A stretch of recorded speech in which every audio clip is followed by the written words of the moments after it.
Arbejde på anlægget, det er lige mig. Det virker meget overvældende derude. Det er et stort anlæg, men jeg kan godt lide at være ude om aftenen og om natten. Og jeg har lidt krudt i røven, så jeg har noget at lave hele tiden. Det er jo bare fedt.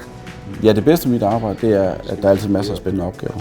Folk er altid villige til at hjælpe hinanden, og det er sjældent, at ens hverdag er med ind til det samme. Man skal jo kunne tåle at kravle højt op i tårnene. Det kan jeg godt lide. Jeg kan godt lide at lave noget, at bruge mine hænder. Der er altid et eller andet, der skal justeres og laves, skiftes. Det er det fedeste job, man kan have. Jamen, vi arbejder altid 2 og 2 sammen, og på den måde kan vi få en sparring omkring opgaven, så vi altid kan finde den bedste løsning, og det er en egenskab at have på sådan en arbejdsplads her i min verden.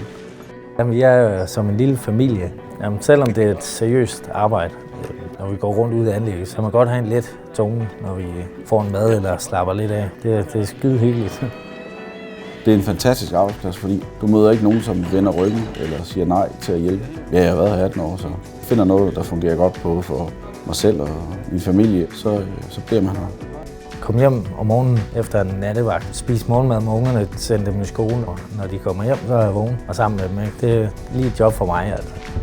Mit navn er Michael. Jeg er skiftholdsoperatør. Mit navn er Morten, og jeg er vedligeholdstekniker hos Kalundborg Refinery.